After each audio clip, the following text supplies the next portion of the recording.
नमस्कार. मी प्राध्यापक तेजस हनुमंतराव कराड, संचालक MIT शिक्षण संस्था समूह लातूर. शेती, शेतकरी आणि ग्रामीण भागातील विकासासाठी सातत्याने कार्य करणाऱ्या भारतीय किसान संघ लातूर जिल्ह्याच्या वतीने आयोजित करण्यात आलेल्या भव्य शेतकरी मेळाव्यासाठी मी आपण सर्वांना मनपूर्वक निमंत्रण देत आहे. बंधूंनो आणि भगिनींनो, आज भारतीय शेती अनेक आव्हानांना सामोरी जात आहे. शेतीमालाला योग्य भाव, पाणी, वीज, शेतरस्ते, वन्य प्राण्यांमुळे होणारे नुकसान, बाजार व्यवस्थेतील अडचणी अशा अनेक प्रश्नांवर संघटितपणे विचार करण्याची आणि कृती करण्याची वेळ आली आहे. याच उद्देशाने भारतीय किसान संघाने लातूर जिल्ह्यातील शेतकरी, युवा शेतकरी, कृषी उद्योजक, कृषी सेवा क्षेत्रात कार्य करणारे व्यापारी, उत्पादक, संशोधक आणि कृषीप्रेमी नागरिक यांना एकत्र आणण्यासाठी हा महत्वपूर्ण उपक्रम हाती घेतला आहे. या मेळाव्याचे प्रमुख आकर्षण म्हणजे मराठवाड्याचे सुपुत्र, कृषी क्षेत्रातील थोर संशोधक, विषमुक्त शेतीचे प्रेरणास्थान आणि नुकतेच भारताच्या राष्ट्रपतींच्या हस्ते पद्मश्री पुरस्काराने सन्मानित झालेले आदरणीय डॉक्टर श्रीरंग देवबा उर्फ दादा लाड यांच्या विशेष सत्कार आणि मार्गदर्शन या मेळाव्यात आपल्याला लाभणार आहे. लातूर जिल्ह्यासाठी ही अत्यंत अभिमानाची बाब आहे आणि MIT विश्वनाथपुरम परिसरात त्यांचं स्वागत करण्याचा आपल्या सर्वांना बहुमान मिळतोय. चला, आपण सर्व मिळून एक सक्षम, संघटित आणि स्वाभिमानी शेतकरी चळवळ उभी करूया. कारण संघटित शेतकरी हा केवळ स्वतःचा नाही तर संपूर्ण राष्ट्राचा विकास घडवू शकतो. म्हणूनच आपण सर्वांनी मोठ्या संख्येने या मेळाव्याला उपस्थित राहावं ही विनंती करतो. दिनांक आहे शुक्रवार 26 जून 2026 आणि वेळ आहे सकाळी 10 वाजता. स्थळ सभागृह MIT शिक्षण संस्था समूह संकुल, विश्वनाथपुरम, अंबाजोगाई रोड, लातूर. आपल्या सहकाऱ्यांना, मित्रांना आणि कुटुंबियांनाही सोबत घेऊन अवश्य यावं हा आपल्याला आग्रहाची विनंती. शेतकऱ्यांचे कल्याण हेच राष्ट्राचे कल्याण या विचाराने काम करणाऱ्या भारतीय किसान संघाचं ब्रीदवाक्य आहे, कृषीत्तम कृषस्व म्हणजे शेतीच करा. आपल्या स्वागतासाठी आम्ही उत्सुक आहोत. धन्यवाद. आजच्या या कार्यक्रमाचा अध्यक्ष समारोप करतील श्री तेजस कराड. ज्या वेळेला असं ठरलं की इथं मेळावा घ्यायचा आहे तेव्हापासून तेजस कराड हे आमच्या सोबत राहिले. संपूर्णपणे या मेळाव्याची जबाबदारी त्यांनी स्वीकारली.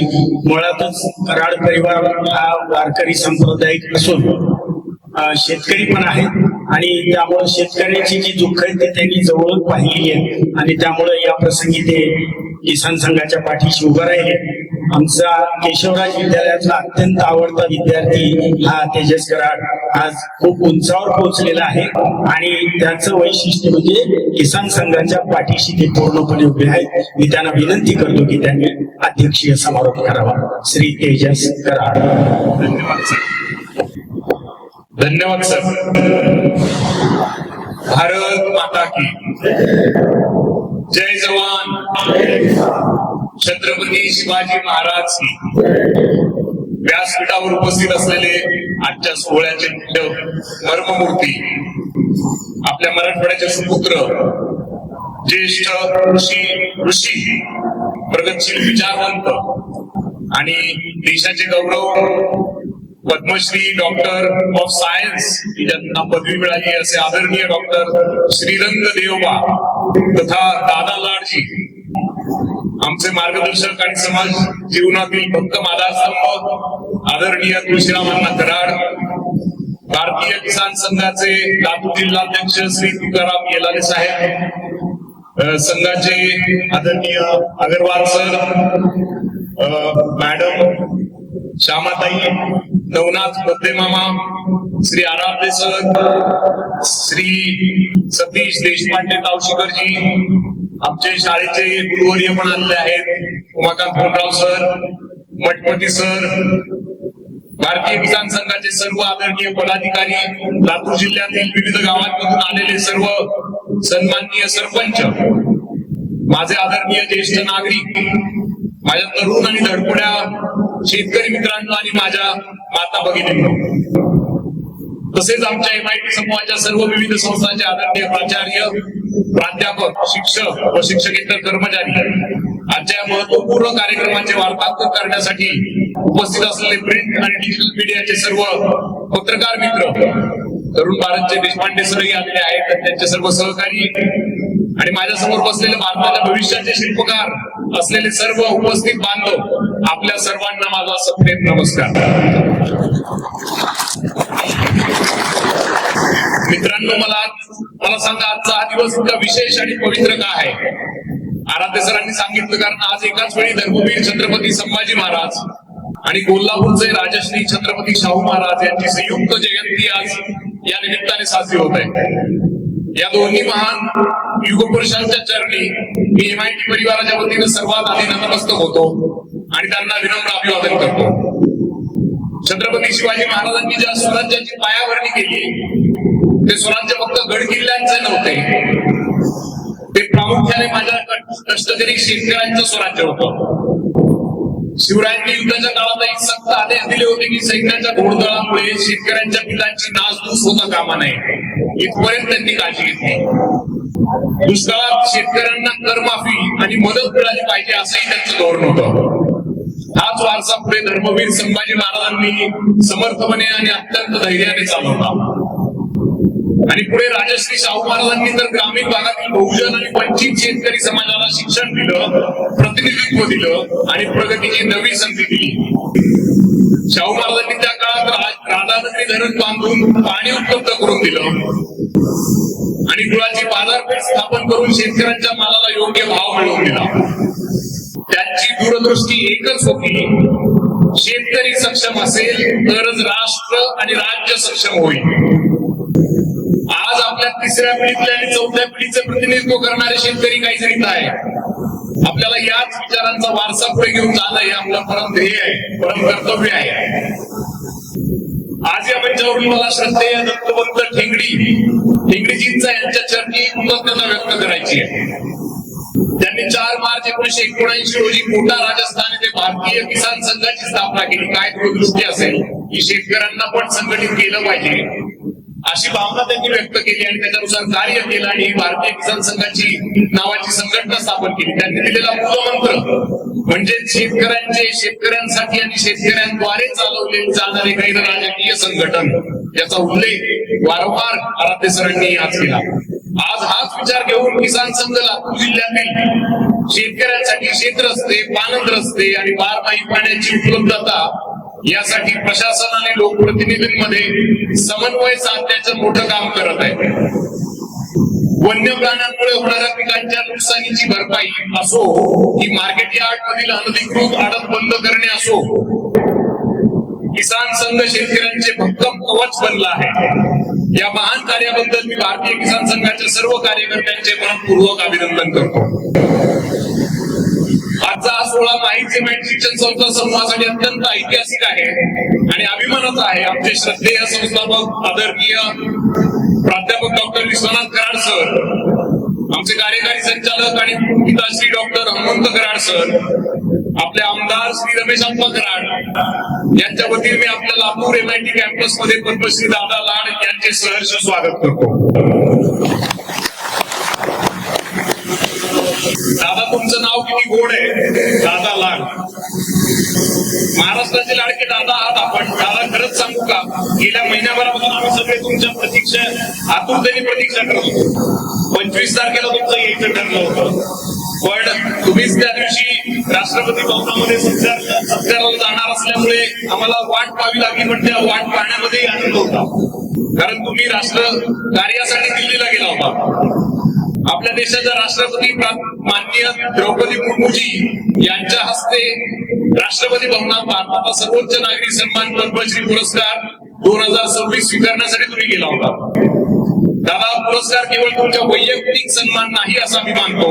हा पुरस्कार मराठवाड्याच्या मातीत राबणाऱ्या प्रत्येक कष्टकरी शेतकऱ्याचा, विदर्भातील कापूस उत्पादकांचा आणि देशी गोवंश जपणाऱ्या गोसेवकांचा बहुमान आहे. एखाद्या समर्पित संघ प्रचारकाला असा नागरी सन्मान मिळवण्याची ही देशाच्या इतिहासातील कदाचित पहिलीच वेळ असावी, याचा आम्हाला सर्वांना सार्थ अभिमान आहे.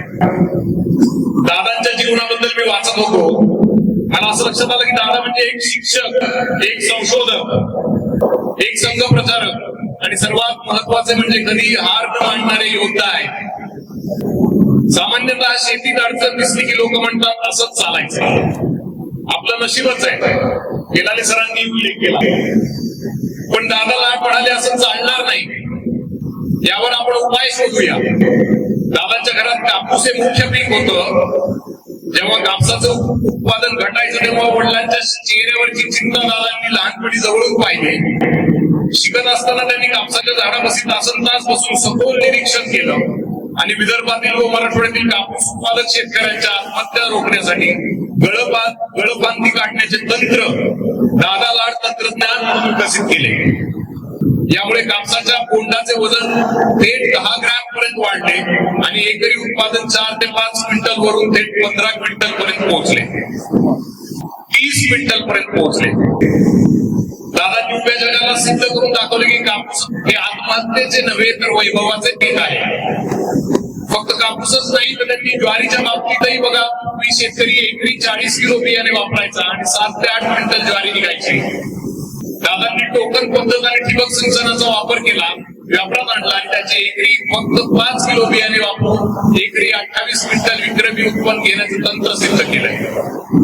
विचार करा, 40 किलोच्या जागी फक्त 4 किलो बियाणे. सध्या त्यांच्या सोयाबीन आणि गव्हाच्या उत्पादकतेवरती असे संशोधन सुरू आहे. त्याचबरोबर भारत माता, गंगा माता, गोमाता यांना आराध्य दैवत मानून दादांनी मराठवाड्याच्या लाल कंदारी या देशी गोवंशाच्या संवर्धनासाठी नैसर्गिक वेतन, शास्त्रशुद्ध संगोपन आणि निवडक पैदास या त्रिसूत्रीवर भर दिला. आज त्यांचे ताळसोना या गाव संपूर्ण देशात देशी गोसंवर्धन या गोसंवर्धनाचं जिवंत प्रेरणास्थान आहे. या अखंड तपश्चर्येची दखल घेऊनच वसंतराव नाईक मराठवाडा कृषी विद्यापीठाने त्यांना डॉक्टर ऑफ सायन्स ही सर्वोच्च मानद पदवी देऊ केलेली आहे. माजी राष्ट्रपती रामनाथ कोविंद यांच्या हस्ते कृषीतज्ञ पुरस्कार मिळाला आणि राष्ट्रीय स्वयंसेवक संघाच्या जनकल्याण समितीने त्यांना गुरुजी पुरस्कार देऊन सन्मानित करण्यात आलेले आहे. मला सांगा तुम्ही की आपल्याला किती जणांची स्वतःची शेती आहे, कोणाकोणाची शेत आहे, स्वतःची शेती आहे, हात वर्ग राहतात. आता मला सांगा, आपल्या किती जणांना वाटतं की शेतीत अजूनही खूप मोठ्या संधी आहेत, किती जणांना वाटतं की अजून काही काही करता येऊ शकतं, शेतीमध्ये नवे नवे उपाय करता येऊ शकतात. छान. आता मला अत्यंत महत्वाचा आणि विचार करायला लावणारा पुढचा प्रश्न की आपल्या मुलांनी शिकलेल्या पोरांनी पूर्ण वेळ शेतीत करावी असं किती जणांना मला वाटतं? वा, मी स्वतः, कारण आपण अजून शेतीला उद्योग बनवलेला नाहीये. काही जणांनी उल्लेख केला, अगरवाल सरांनी उल्लेख केला की शेतीला सरकारने उद्योगाचं स्थान दिलंय, पण ते प्रत्यक्षात यायला, कृतीत यायला आणि आचरणात यायला आपल्याला वेळ लागतोय. मी स्वतः कृषी क्षेत्रातील तज्ञ नाहीये, येथे माझ्यापेक्षा अनेक प्रदीर्घ अनुभवी शेतकरी बसलेले आहेत. पण लहानपणापासून मी माझ्या घरात एक गोष्ट पाहिली. आमचे आदरणीय काशीराम नाना कराड, जे काही कारणास्तव आज येऊ शकलेले आहेत, पण त्यांनी शुभेच्छा पाठवलेल्या आहेत. दिवस रात्र शेतीत घाम घालताना पाहिलेलं आहे आणि नवीन नवीन प्रयोग वेगवेगळ्या पद्धतीने करत असतानाही पाहिलेलं आहे. आणि दुसरीकडे आमच्या तुळशीराम अण्णा यांनी समाजकारण आणि इतर जबाबदाऱ्या सांभाळत त्यांना समर्थपणे सक्षमपणे साथ दिलेली आहे, त्यांचं व्यवस्थापन सांभाळलेलं आहे. म्हणजेच काय, शेती उत्तम व्हायची असेल तर शेतातल्या कष्टाला चांगल्या व्यवस्थापनाची आणि पुरवठा साखळीची साथ मिळणं गरजेचं आहे. म्हणजे त्याला लागणारं बी बियाणं, त्याची माल पोहोचवण्यासाठी लागणारे रस्ते, त्याच्यासाठी लागणारे व्यापारी संकुल, या सगळ्यांची तेवढी गरज भासते. मित्रांनो, ज्या क्षेत्रात बदल आणि नवोन्मेष म्हणजे इनोव्हेशन म्हणजे नाविन्यता होत नाही ते क्षेत्र टिकत नाही. आपण पाहिलंय, पूर्वी आपण साधे कीपॅडचे मोबाईल वापरायचो, प्रत्येकाकडे बटनाचा मोबाईल होता पूर्वीच्या काळी. आज आपण प्रत्येक जण स्मार्टफोन वापरतो का नाही? स्क्रीन टच वाचलेला, आधी बटनाचा होता, आता स्क्रीन टचचा आलेला आहे. हा बदल मोबाईलने घडवून आणला, स्वतःमध्ये बदल. तसं आपण जग बदललंय, पण मग आपण शेतीचे जुन्या चाकोरीबद्ध पद्धती करून काय ठेवायचे, हा प्रश्न आपण स्वतःला विचारला पाहिजे. बरोबर आहे, पूर्वजांचा आदर नक्की करा. जुनी माणसं सांगत असतात हे असंच असतं, हे असंच केलं पाहिजे, त्यांचा सन्मान जरूर ठेवा. पण परिस्थितीनुसार आधुनिक तंत्रज्ञान स्वीकारायला हवं. म्हणूनच आजच्या या मंचावरून आम्ही आमच्या परिसरातील काही प्रयोगशील आणि नाविन्यपूर्ण शेतकरी करणाऱ्या शेतकरी बांधवांचा विशेष सत्कार केलेला आहे. आपण त्याचा अनुभव घेतला. त्यांच्या या अभिनव प्रयत्नांसाठी एकदा जोरदार टाळ्या आणि अभिवंदन करतात. तसेच मला आमच्या MIT परिवारातील त्या समर्पित सहकाऱ्यांचे आणि शिक्षकांचंही कौतुक करायचं आहे, ज्यांना या मंचावरील दुसऱ्या विश्व मैदान जिल्हा क्रीडास्तरीय स्पर्धांच्या संयोजनामध्ये मोलाचे योगदान दिल्याबद्दल त्यांचा सत्कार केला. तुम्ही खेळाच्या मैदानात उत्तम कामगिरी केली. आता या आपल्याला शेतीच्या मैदानातही अशीच क्रांती करायची आहे. माझ्या तरुण शेतकरी मित्रांनो, काही जण आडत भागात आलेले आहेत, काही जण तरुण शेतकरी आहेत. मला आपल्याला एक विशेष आवाहन करायचं आहे की शेतीत या, पण नवीन विचार घेऊन या. शेतीमध्ये ड्रोन तंत्रज्ञानाना डेटा जो प्रचंड महत्वाचा आहे. आधुनिक मार्केटिंग, हेलाले सर त्याच्याबद्दल आपल्याला मार्गदर्शन करू शकतील. मार्केटिंग कशी केली पाहिजे, ब्रँडिंग कशी केली पाहिजे, हे सगळे उद्योग क्षेत्राशी निगडीत टर्मिनॉलॉजी म्हणजे संज्ञा आहे. त्या आपण समजून घेऊन त्याचा वापर अंगीकार केला पाहिजे. आणि व्हॅल्यू ऍडिशन म्हणजे मूल्यवर्धन, शेतीपासून होणाऱ्या गोष्टींमध्ये मूल्यवर्धित सेवा, मूल्यवर्धित ऍडिशन करून आपण कशी त्याच्याबद्दल किंमत मिळवू शकतो याबद्दलही विचार करणं गरजेचं आहे आणि कृती करणं गरजेचं आहे. आजचा शेतकरी फक्त उत्पादक नाही, तर तो एक उद्योजक आणि राष्ट्र निर्माता आहे. माझ्या शेतकरी मायबापांनो, आज या मंचावरून MIT परिवाराच्या वतीने तुमच्या प्रती अत्यंत कृतज्ञता व्यक्त करतो. कितीही संकट आली, निसर्गानं पाठ फिरवली, तरी तुम्ही रात्रंदिवस राबून आम्हा सर्वांचे पोट भरता, देश जगवता. तुमच्या या ऋणातून आम्ही कधीच मुक्त होऊ शकत नाही. संत तुकारामांची उक्ती आता बोलून दाखवली, वृक्षवल्ली आम्हा सोयरी वनचरी. निसर्गाशी एकरूप होऊन जगण्याचा हा संदेश तुम्ही प्रत्यक्षात आणला. आमची MIT संस्था फक्त शिक्षण आणि आरोग्य देत नाही, तर ग्रामीण भारताच्या शाश्वत आणि सर्वांगीण प्रगतीसाठी तुमच्या पाठीशी गंभीरपणे उभी आहे. यंदाचा पाऊस लांबलाय, पण असं म्हणतानाच पावसाचं आगमन पाठीमागे झालेलं आहे. आपल्याला वरुणराजाही आशीर्वाद देतोय या क्षणाला आणि दादांनाही शुभेच्छा देतोय. वरुणराजाने अद्याप हजेरी लावली नाही, शेतकरी चिंतेत आहे. आपण सर्वजण वाट पाहतोय आतुरतेने. आपण सगळेजण मिळून परमेश्वराकडे प्रार्थना करूया की यावर्षी भरपूर पाऊस पडू दे, आमच्या शेतकऱ्यांच्या कष्टाला यश येऊ दे आणि प्रत्येक शेत हिरवगार होऊ दे. आजचा या कार्यक्रम यशस्वी करण्यासाठी आमच्या सर्वांच्या सहकार्याने, आमच्या सर्वांच्या प्रशासकीय आणि सहकार्यांनी जी मेहनत घेतली, आमचे स्वयंसेवक, त्यांचं नेतृत्व lieutenant Sunil Kavatekar sir, Baliram Handge sir, आमचा परमेश्वर सोनवणे, हे सर्वजण करत आहेत. त्यांचा मी मनपूर्वक आभार मानतो. आता आपल्यापैकी प्रत्येक बरेच जण असेच आहेत की आठवड्याच्या शेवटी जाऊन गावी शेती पण करतात. त्यातलेच आमचे बळीराम हांडगे सर, त्यांचं कुटुंब पूर्णपणे शेती करतं. सर सुद्धा आठवड्याच्या शेवटी जाऊन आपल्याला जमेल तो धान्य पुरवठा तिथे करतात, शेतीत मदत करतात आणि आवश्यक साहित्याचा पुरवठा करतात. म्हणूनच आमची संस्था जरी शैक्षणिक असली तरी आमचे मन पूर्णपणे सर्वांचं या मातीशी जोडलेलं आहे. शेवटी चला सर्वजण आपण मिळून एक संकल्प करूया. संघटित शेतकरी, नवोन्मेषित शेतकरी आणि समृद्ध शेतकरी हाच आपल्या भारताचा उज्ज्वल भविष्याचा भक्कम पाया आहे. पुन्हा एकदा पद्मश्री दादा लाड यांच्या चरणी वंदन करतो आणि माझ्या शब्दांना पूर्ण विराम देतो. भारत माता की जय. जय जवान, जय किसान, वंदे मातरम. धन्यवाद.